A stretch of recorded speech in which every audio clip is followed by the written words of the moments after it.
이 할례에 왜 할례를 받으라고 하는지 그 의미, 그 이유들을 좀 살펴보고 있는데요. 제일 먼저 이 할례는 우리 몸에 갖는 언약을 맺은 증표다 그랬습니다. 남자의 포피를 이렇게 베어내므로 인해서 몸에 상처가 나는 거죠. 그래서 남자들은 이걸 볼 때마다 매일매일 몇 번씩 이렇게 소변을 볼 때마다 확인하게 되어져 있고요. 그래서 나는 하나님의 언약 백성이다. 하나님과 내가 언약을 맺었다.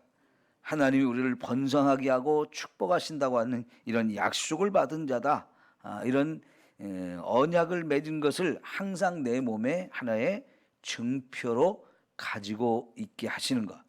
이것은 오늘날 우리가 말하면 구원의 확신을 갖게 하는 거죠. 나는 구원받은 자다. 나는 믿음을 가진 자다. 하나님이 나를 이렇게 축복하시고 하나님 백성으로 살게 하신다. 이런 확신을 갖게 하는 거지요. 여러분에게 이렇게 구원의 확신이 있습니까? 구원받은 사람은 이 구원의 확신을 갖고 살아야 돼요. 이 구원의 확신이 없게 되면 자꾸 흔들리게 돼요. 사탄이 또 자꾸 와서 시험을 하게 됩니다. 그러면 넘어질 가능성이 많고요. 중간에 믿음을 포기할 가능성이 많아요. 하나님은 포기하지 않는데 우리가 포기하는 경우가 생길 수 있다는 말이죠. 그래서 이 구원의 확신을 갖는 것은 굉장히 중요한 것이고, 그래서 이거를 자꾸만 확인을 해야 돼요.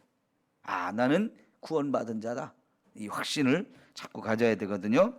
두 번째는 이렇게 할례를 받음으로 인해서 언약의 백성에 소속되어 있다. 이제 이 아브라함과 그의 후손들을 통해서 하나님의 나라가 세워지는 거거든요. 그래서 아브라함의 후손이 되어진 사람, 특별히 이렇게 언약을 받은 사람은 다 할례를 받은 사람은 그 하나님 나라의 백성이 되어지는 거예요. 이 하나님 나라 백성이 되려면 자격 조건이 반드시 할례를 받아야 된다 하는 건데요. 하나님께서는 아브라함도 또 그의 후손으로 태어난 사람도 또 그 집안에서 함께 사는 사람도 다 이 할례를 받으라 그랬어요. 그 아브라함이 자기는 이제 어리니까 자기 몸이니까 자기가 하는 거고요. 이스마엘도 아직 어리니까 하는 거고, 또 나머지 태어나는 아이들도 8일 만에 다 그냥 할례를 행하라 그랬어요. 난지 8일이면 아무것도 모르는 아이들이잖아요. 그럼에도 불구하고 이런 어린 아이들을 다 할례를 받기 위해서 그 아이들이 커가면서 나도 하나님의 언약 백성이다.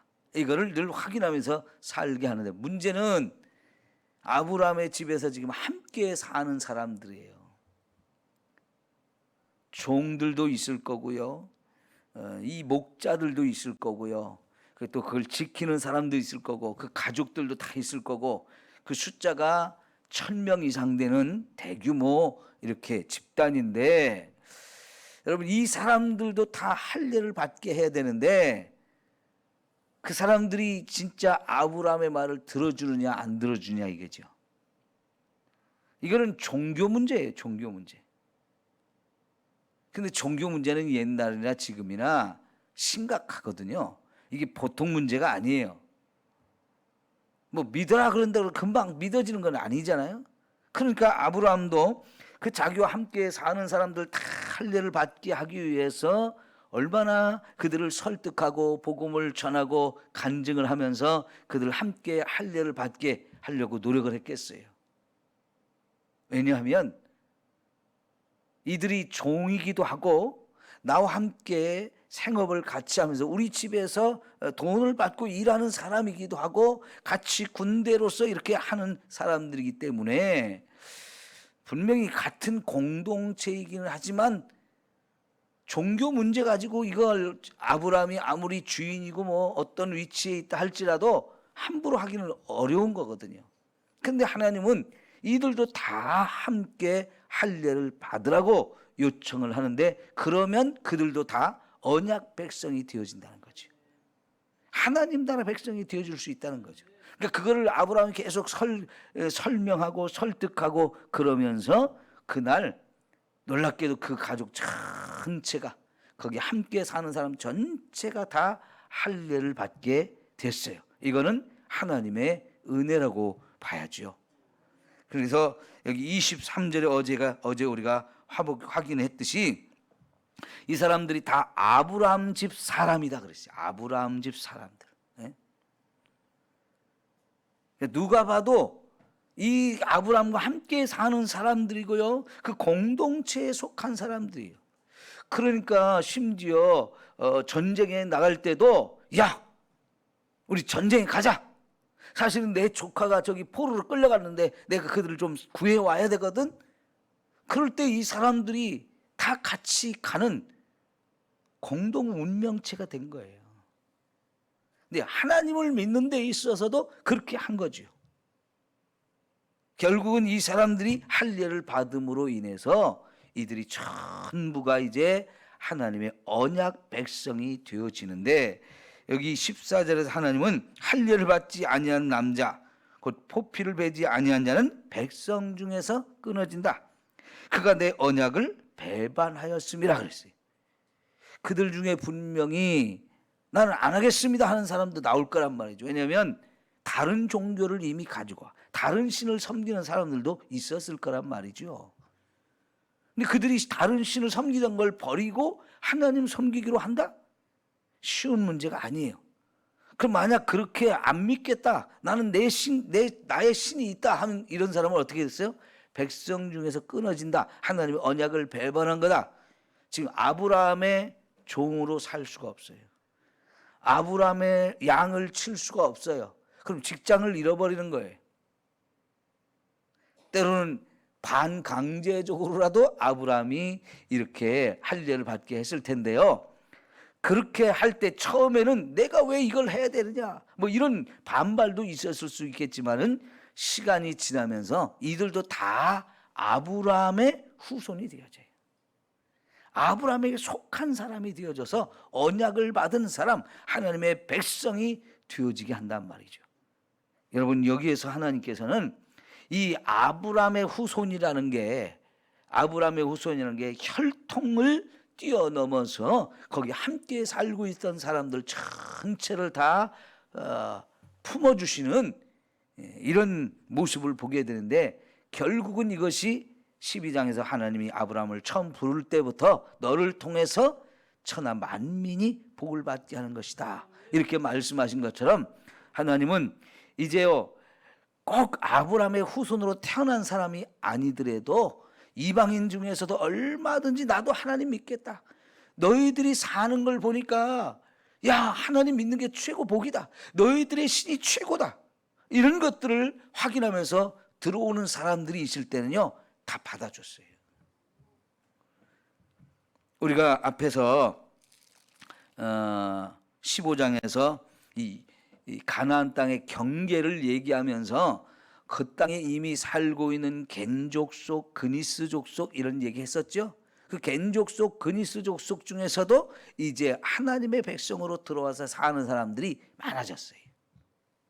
그 대표적인 사람이 갈렙이라고 그랬죠. 그다음에 모세의 장인 집안 사람들, 이 사람들이 이제 다 다른 민족이었는데 자기들 신을 버리고 그들이 이제 하나님께 돌아오게 됐단 말이죠. 이것처럼 이 구원의 문이 이제 활짝 열려져 있어서 누구든지 이제 복음을 듣고 들어오면 구원을 받게 하는 거지요.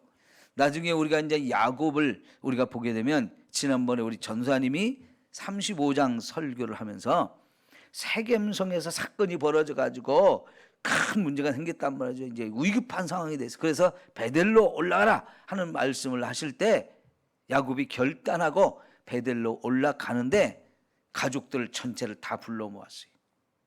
그리고는 너희들이 각자 가지고 있는 신을 다 버려라. 나는 이제 베델로 올라갈 거다. 그 베델에서 하나님이 나를 처음 만나 주셨고 거기서 크게 축복하셨는데 하나님이 나를 지금 베델로 올라오라고 한다. 거기서 하나님께 제단을 쌓고 거기서 하나님 제대로 섬기라고 한다. 사실은 그 전까지 10여 년을 이 야곱이 자기 함께 사는 사람들의 신앙 관리를 못했어요. 왜? 자기도 지금 하나님과 관계가 멀어져 버렸어요. 그러다 보니까 함께 사는 사람들이 다양한 신을 섬기는 사람들이 생겼는데 영적으로 혼란 상태가 되어진 거죠. 그걸 싹 다 버리라는 거예요. 우상 다 가져와. 다 묻어버리고 그리고는 베델로 올라가서 새롭게 신앙을 새롭게 하는 그런 과정이 나오거든요. 그러니까 함께 사는 사람들, 나와 함께하는 사람들이 다 하나님을 믿게 만드는 거, 이거는 예수 믿는 사람의 책임이에요. 그러니까 그렇게 하려면 자기의 삶을 통해서 보여줘야 되는 거죠. 나 봐라, 하나님 나를 선택해서 저 고향 땅에서 불러내가지고 여기 왔는데 나 정말 너희들이 봐도 나그네잖아, 힘이 없는 사람이잖아. 그런데 하나님 나를 어떻게 했느냐? 어마어마한 축복을 주셨고 하나님이 나를 언제나 어디서나 지켜주셨고 그 엄청난 전쟁터에 가서도 승리하게 해주셨잖아요. 이런 것들이 다 간증거리였잖아요. 그리고 이제 하나님께 내게 어마어마한 축복을 약속했는데 그게 지금 하나씩 하나씩 이루어져 가고 있잖아. 이런 걸 증거하면서 간증하면서 그들을 설득하고 복음을 전해서 하나님을 믿게 하는 이런 놀라운 일을 했죠. 처음에는 다 반신반의하면서 억지로 끌려와서 그런 사람도 있었겠지만 시간이 지나면서 이들은요, 하나님이 얼마나 기가 막힌 분이지, 각자가 만나고 각자가 느끼면서 정말 내가 하나님 백성 된 것이 얼마나 감사한지 그러면서 살았을 거예요. 세 번째는요, 이 할례를 받으라는 얘기는 이제부터 새로운 삶을 살라는 거예요. 너희들은 세상에서 구별된 사람이고 세상에서 불러낸 사람들, 하나님의 백성이 된 사람들이다. 그러니까 이제부터는 너희들은 생활이, 삶이 달라져야 된다. 세상에 하나님을 믿지 않을 때, 다른 이방신을 섬길 때와는 달라진 삶을 살아야 된다. 이게 변화죠. 구별되고 변화된 삶. 그래서 결국은 예수 믿는 사람들은 삶의 목표가 거룩함이에요. 저와 여러분이 세상에 살아도 세상에 죄를 짓고 살던 이런 것들 다 끊어버리고 철저하게 말씀대로 살면서 거룩한 사람이 되어지는 게 저와 여러분의 신앙생활의 목표잖아요. 이제부터 아브라함에게 함께 속한 이 사람들 할례를 받으면서 그래, 나는 이제 새로운 사람이야, 새로운 피조물이야 하면서 이렇게 살아야 되는 거지요. 여러분, 이것을 위해서 하나님은 아브라함의 이름도 바꿔주잖아요. 사라의 이름도 바꿔주잖아요. 이제는 그 바뀌어진 이름, 하나님이 다시 지어진 그 이름을 사람들에게 불러달라고 하면서 나는 이제부터 아브라함이다, 나는 이제 사라라고 불러라 하면서 이름만 바뀌는 게 아니고 실제로 자기들의 삶 전체가 바뀌어져야 되는 거예요. 봐라, 하나님이 나를 열국의 아버지, 열국의 어머니로 나를 만들어 주신다고 했으니까 너희들 한번 보면 알잖아. 큰 소리 치면서 이렇게 할 수 있잖아요. 삶이 달라지는 거죠. 예수 믿는 사람들은 이렇게 달라져야 돼요. 우리가 변하지 않으면 결국 소금으로서 맛이 없으니까 길바닥에 버려져서 사람들한테 짓밟힌다고 그랬어요. 지금 우리가 그렇잖아요. 우리 교회가. 그죠? 여전히 이렇게 교회들이 많이 확진자가 나와서 뉴스거리가 되고 욕을 먹고 그러는데도 또 방역 지침을 안 지켜가지고 또 교회에서 또 나오고 그래요. 이게 너무나 안타까운 거죠. 예배를 모여서 드린다 할지라도 지켜야 될 거 아니에요. 방역 지침을. 마스크도 쓰고 식사하지 말라면 좀 하지도 말고 교제하지 말고 좀 빨리 헤어지라고 하면 좀 예배만 드리고 좀 빨리 헤어지고 그러면서 같이 조심하면 좋겠는데 왜 그런 걸 안 해가지고 자꾸 교회에서 또 생기고 또 생기는지 참 너무나 안타깝잖아요.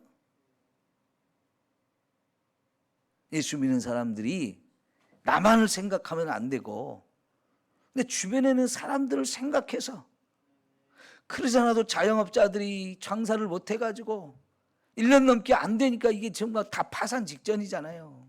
이미 파산당한 사람도 많고 그들은 지금 막 끌어오르고 있어요. 막 부글부글 끌어오르는데 거기다 그냥 기름 붓는 거잖아요. 그렇지 않아도 화가 나고 속상해 죽겠는데 뭔가 자기들의 이 분노를 쏟아부을 수 있는 대상이 필요한데 교회가 그런단 말이죠. 교회가 너무나 안타까워요. 그죠?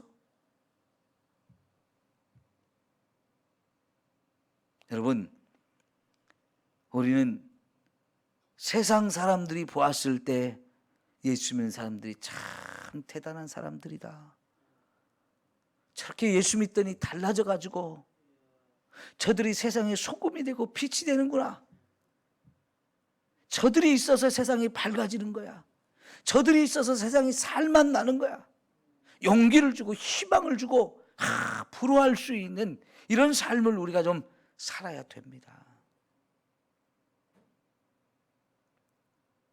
아브라함과 이 사람들을 주변에 있는 사람들이 다들 주시해 보고 있어요.